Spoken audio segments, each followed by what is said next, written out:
professor Eltazarov, o'zbek tili mutaxassisi.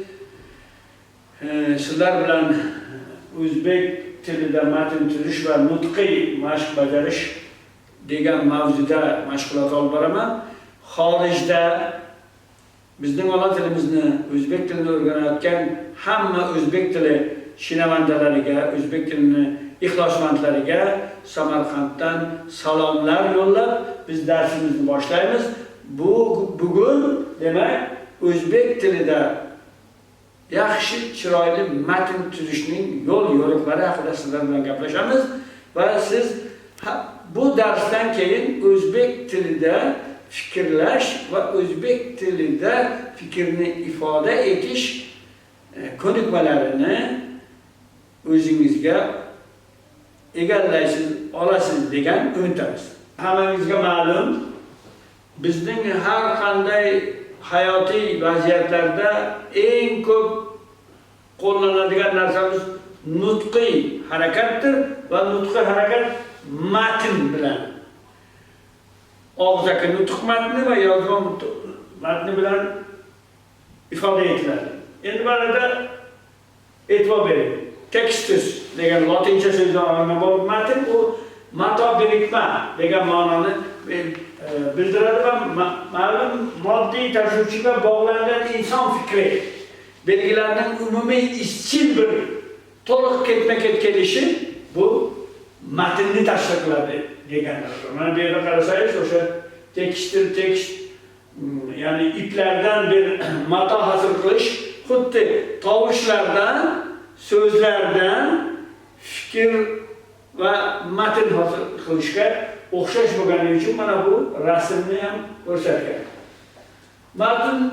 Matn insonning nutqi mantiqiy bir-biriga bog'langan bo'lishi kerak. Matnda bu narsa aks etgan bo'lishi kerak. Shuning uchun matn quyidagi xususiyatga ega bo'lishi kerak deb ko'rsatyapti. Mavzuga moslik. Matn faqat berilgan mavzuga oid bo'lishi kerak. Biri bog'dan, biri tog'dan gaplar bilan matn chiqarib bo'lmaydi.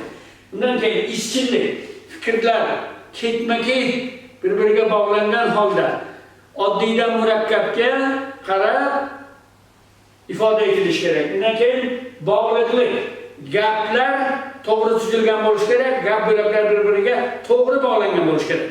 Masalan, kesimdan gapni boshlab ega bilan tugatib bo'lmaydi.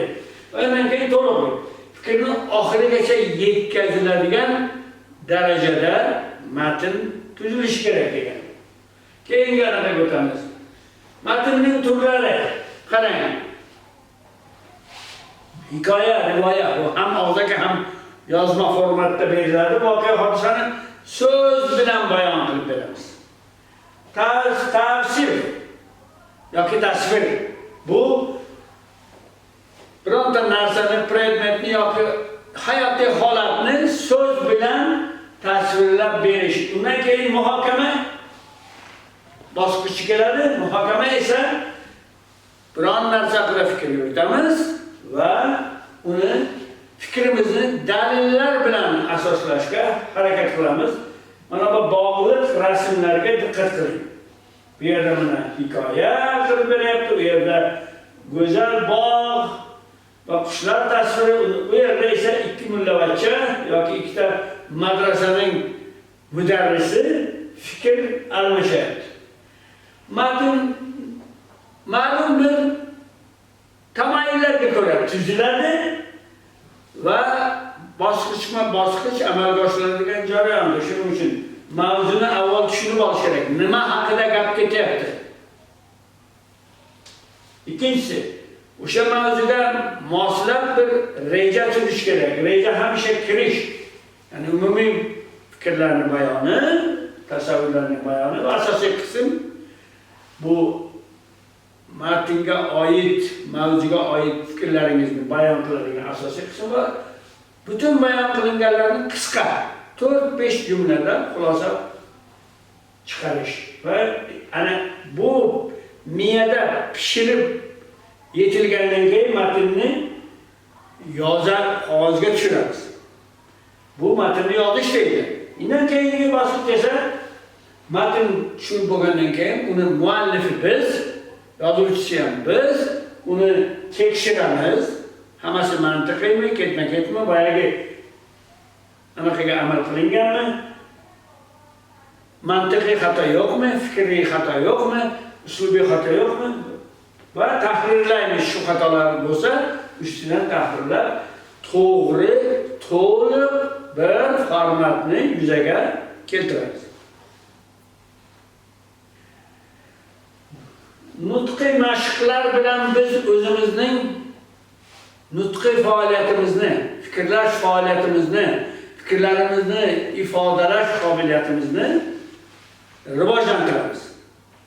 Birdaniga inson juda savodli, mazmunli, mantiqiy gapirishni o'rganmaydi. Yosh bolaning o'spirin bo'lishi, yigit bo'lishi, o'rta yosh bo'lishi va hokazo bu qanday mantiqiy davom etsa, insonning nutqiy faoliyati ham ana shunday bosqichma-bosqich rivojlanib boshlaydi va bunda eng muhim narsa har kun, har bir vaziyatga aloqador matnlarni nutqiy mashqlar orqali miyamizda pishitish, qog'ozga tushirish shaklida amalga oshirish kerak. Shuning uchun nutqiy mashqlar deganlar tilni amaliyotda qo'llash uchun bajariladigan topshiriqlarni tushunamiz. Ular ham og'zaki, ham yozma nutqni rivojlantirishga xizmat qiladi.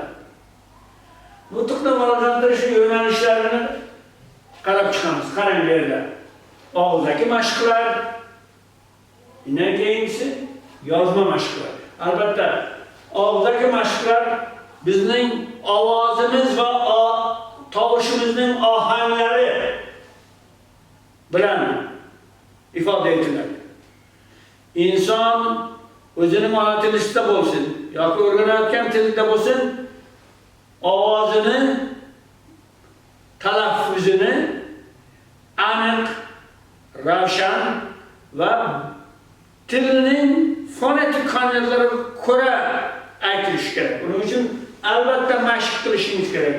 Ohang va ovozni to'g'ri shaklda ifodalasangizgina qarshınızdagi tinglovchi sizni to'g'ri tushunadi. Bo'lmasa, uning tam tersini olasiz va yozma mashqlar. Endi bu albatta xat savodi chiqqan 9-10 yoshdan boshlab bu yozma mashqlar bilan nutqni rivojlantirish faoliyatini boshlash mumkin. O'shaning uchun ham maktablarda 2-sinfdan boshlab o'qish kitobi, 3-sinfdan boshlab insholar kitobi, chiroyli yozish, chiroyli gapirish san'ati o'rgatilib boshlanadi va yozma mashqlar albatta qalam va qog'oz, ruchka bilan qog'oz, kitob bilan sizga yordamchi bo'ladi. Mana buni detallari bilan aniq qilamiz. Qarab chiqamiz. Nutqiy mashqlarning turlaridan og'zaki mashqlar. Rasm asosida gap tuzish. İnson hamma o'zining ta'sirotini sizni fikrlashga majbur qiladigan, sizni bir jumla tuzishga olib keladigan, sizni bir narsani tasvirlab berishga undaydigan narsa qarshimizdagi rasm, qarshimizdagi voqea hodisa, qarshimizdagi inson, qarshimizdagi jarayon. O'shaning uchun ham rasmga asosida gap tuzish bu eng keng tarqalgan matn tuzish shakllaridan biridir. Bitta o'quvchi bolaning qarshisiga bog' manzarasini qo'ysangiz, mana birozdan keyin buni ko'ramiz, u o'shanga qarab daraxtlarni, qushlarni, suvlarni, favvoralarni tasvirlab beradi. Matnni qayta hikoya qilish. Bir matnni o'qib yoki tinglab boshqa bir kishi o'qishi mumkin, radioda eshitishi mumkin, uni qayta hikoya qilib berish mumkin va fikrni sharhlaydigan 3-bosqich esa savol-javob. Bizning og'zaki nutqiy faoliyatimiz bir kunda asosan 90% gacha savol va javob formatida yuz beradi va dialog tuzish. Savol-javobni esingizda qolganidan yoki ma'lum bir mavzu bo'yicha qanday savol berilsa, qanday javob beriladi shaklida dialog tuzishni ham yaxshi bilsangiz, nutqiy mashqlarni yaxshi o'zlashtirgan bo'lasiz. Bundan keyingisi mavzu bahor fasli reja asosida matn tuzish. Bahor fasli vazifa quyidagi reja asosida 5-6 gapdan iborat matn yozing. Reja va aytdikimiz, reja tuzib olamiz. Kirish bahorning kelishi, tabiatdagi o'zgarishlar, odamlarning kayfiyati bahor kelgandan keyin qanday bo'ladi. Mana shuni rasm bilan qarang. Mana shu yerda mana taxminiy 4 ta jumla berilgan. O'shani birinchi qaysisini qo'yishimiz kerak? Bahor haqida bir jumla matn tuzadigan bo'lsak, albatta bahor fasli boshlandi deyishimiz kerak. Bahor fasli boshlanishining birinchi belgisi nima? Ob-havo isidir. Ob-havo isigandan keyin nima bo'ladi? Qushlar uchib keladi. Qushlar bilasiz. Qishda issiq mamlakatlarga uchib ketadi. Bahor kelishi bilan kunlar isigandan keyin qushlar uchib keladi.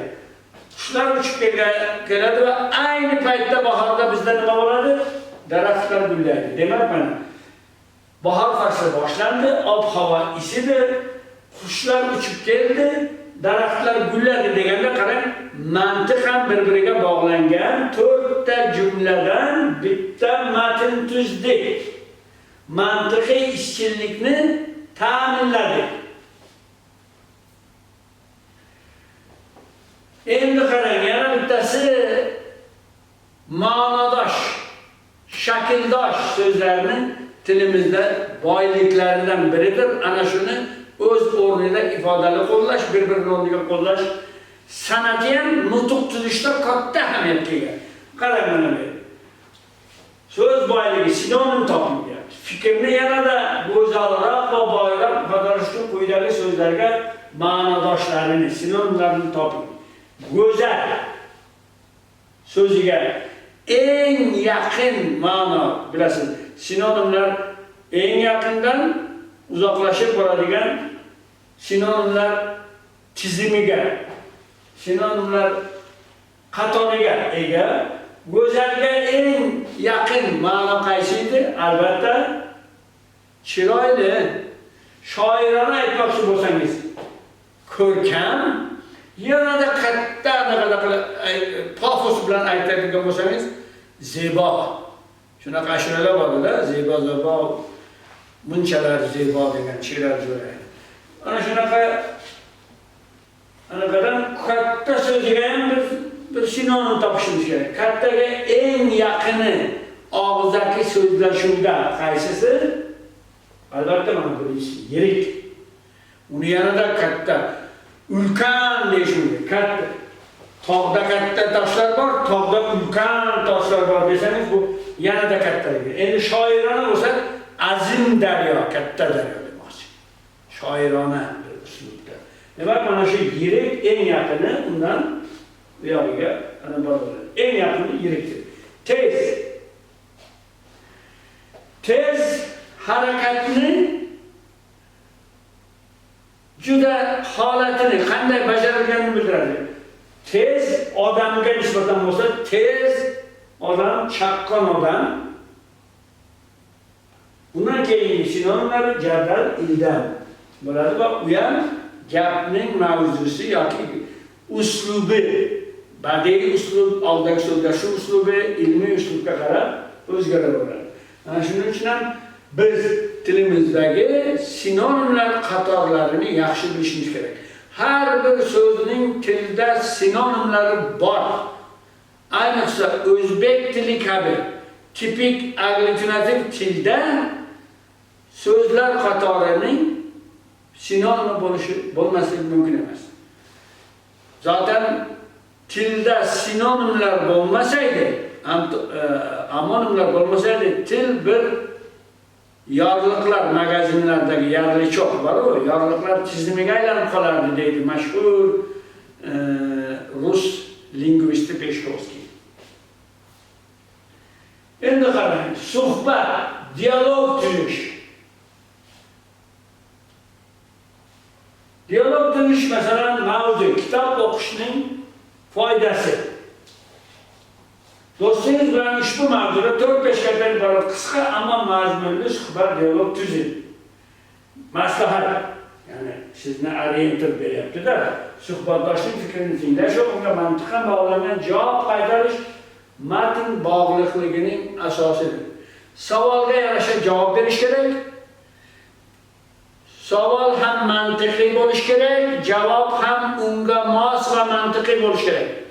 Savol bog'dan, javob tog'dan bo'lishi dialog tuzishga olib kelmaydi.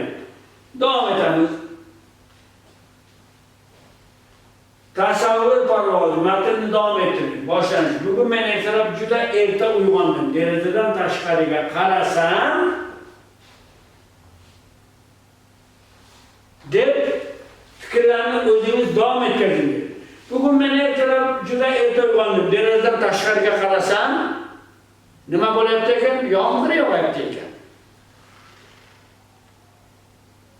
Yomg'ir yog'ayotgani uchun havo oqarmagan.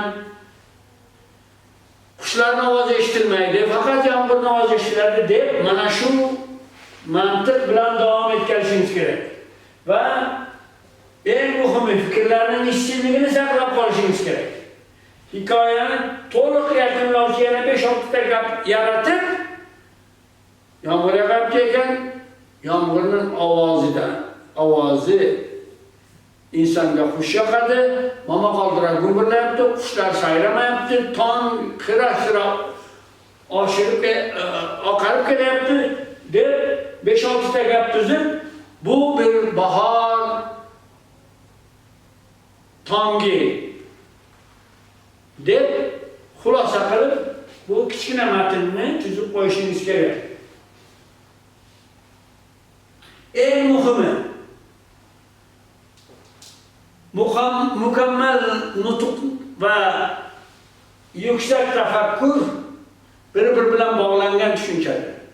Agar inson ko'p o'qisa, ko'p izlansa, uning tafakkurida, o'zining ona tilida, biz uchun o'zbek tilida bir tafakkur, go'zal tafakkur shakllanadi. Ana bu Amerikadagi mashhur kinoni bilasizlar, Beautiful Mind. Zulfiya Nazar o'zimizni o'zbeklardan chiqqan juda katta olima ayol yozgan. Ana shu yuksak tafakkur faqat ko'p o'qish bilan aniqlanadi va yuksak tafakkuri bor odam mukammal nutq so'zlay oladi. Til bilan tafakkur bir-biridan ajralgan holda rivojlanmaydi. Siz kitob o'qidingizmi, o'rgandingizmi, tafakkuringiz rivojlanadi. Siz kitobdan so'z orqali, til orqali o'rganasiz va u mukammal nutqni ham o'zini orqasidan ergashtiradi. Til va tafakkur bir medalning ikki tarafi. Medalning bu tarafi bilan bu tarafi orasida qancha farq bo'lsa, nutq bilan tafakkur orasida shunday farq bor. Ana shuning uchun matnni tuzish uchun mavzuga, izchillikka, bog'liqlikka, to'liqlikka albatta amal qilishingiz kerak.